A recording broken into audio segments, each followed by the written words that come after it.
పేదవాడి పక్షాన నిలబడతాం, ప్రజా గొంతుకై నినదిస్తాం.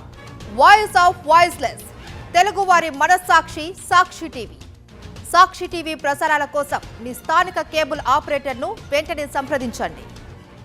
రేపటి నుంచి తెలంగాణ అసెంబ్లీ సమావేశాలు ప్రారంభం కానున్నాయి. 5 రోజుల పాటు సభలు నిర్వహించే యోచనలో ప్రభుత్వం ఉన్నట్లు తెలుస్తోంది. అయితే 15 రోజుల పాటు సభలు నిర్వహించాలి అని బీఆర్ఎస్ కోరే అవకాశం కూడా ఉంది. ముఖ్యంగా కాళేశ్వరం కమిషన్ రిపోర్టుపై అసెంబ్లీలో చర్చించాలి అని ప్రభుత్వం భావిస్తున్నట్లు సమాచారం.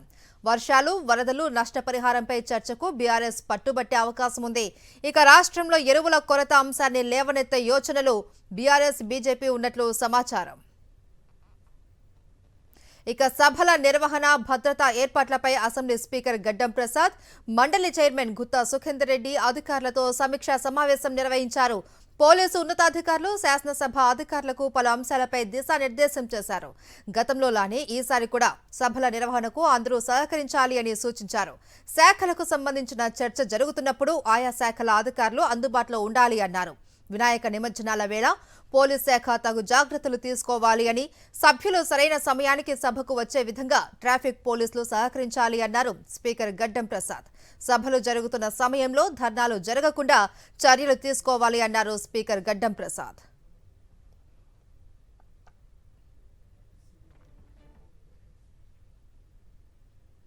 రేపటి నుంచి అసెంబ్లీ సమావేశాలు జరగనున్నాయి. ఈ నేపథ్యంగా గడ్డం ప్రసాద్ కొన్ని ఆదేశాలు కూడా జారీ చేశారు. దీనికి సంబంధించి పూర్తి డీటెయిల్స్ మా ప్రతినిధి రాకేష్ అందిస్తారు. రాకేష్,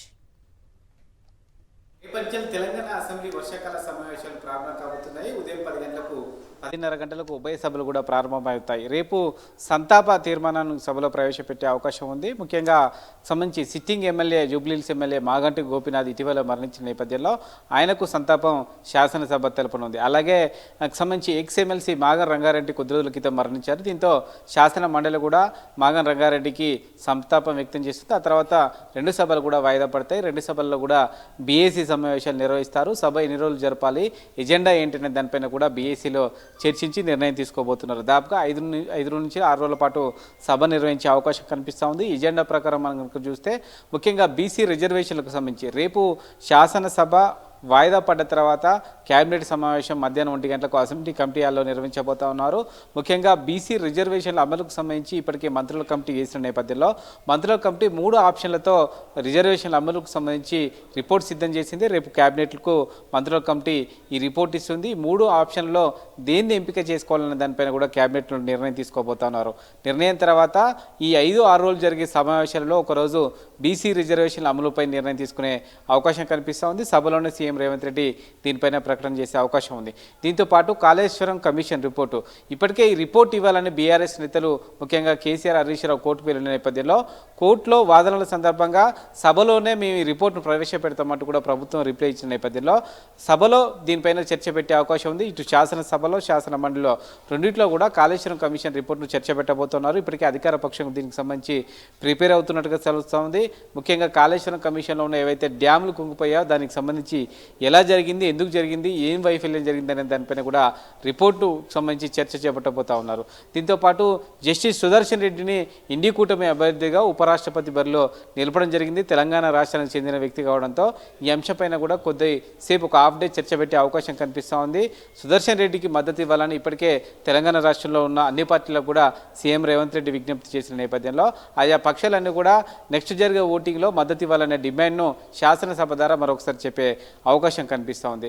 దీంతో పాటు ప్రతిపక్షాలు కూడా ఇదే స్థాయిలో కూడా సభ ఎక్కువ రోజులు జరపాలనే డిమాండ్ వినిపిస్తూ ఉంది. కానీ ప్రభుత్వం 5-6 రోజులు నడిపే అవకాశం ఉందనే వార్తలు వస్తున్న నేపథ్యంలో అటు బీజేపీ కనీసం 20 రోజులు నడపాలనే డిమాండ్ వినిపిస్తూ ఉంది. ఇటు బీఆర్ఎస్ కనీసం 15 రోజులు నడపాలనే డిమాండ్ వినిపిస్తూ ఉంది. దీంతో పాటు అకాల వర్షాలకు సంబంధించి వర్షాలు ఏవైతే ఉన్నాయో కామారెడ్డి, మెదక్, నిర్మల్ జిల్లాలో భారీ వర్షాలు ఉన్నాయి. దీనిపైన వరద నష్టం అలాగే సహాయక చర్యలకు సంబంధించి చర్చ చేపట్టాలను అటు బీజేపీ, ఇటు బీఆర్ఎస్ డిమాండ్ చేస్తూ ఉంది. దీనిపైన వాయిదా తీర్మానం కూడా ఇచ్చే అవకాశం కనిపిస్తోంది. ఎట్ ది సేమ్ టైం యూరియాకు సంబంధించి కొరత విషయంలో కూడా బీఆర్ఎస్ చర్చలు చేపట్టాలని కోరే అవకాశం కనిపిస్తోంది. ప్రతిపక్షాలు ఈ 2 అంశాలను అస్త్రంగా చేసుకుంటే కాంగ్రెస్ పార్టీ కాళేశ్వరం కమిషన్ రిపోర్ట్ను అస్త్రంగా చేసుకుని ప్రతిపక్షాలపై దాడి చేయాలనుకుంటుంది. ఓవరాల్గా స్థానిక సంస్థల ఎన్నికల ముందు ఈ సమావేశాలు జరుగుతుండడంతో ఖచ్చితంగా ఆయా రాజకీయ పార్టీలు తమ బలాన్ని ప్రజల్లోకి సంబంధించి బలం పెంచుకునే విధంగా ఈ యొక్క రాజకీయంగా అసెంబ్లీని వాడుకునే అవకాశం అయితే స్పష్టంగా కనిపిస్తుంది. Right, thank you Rakesh.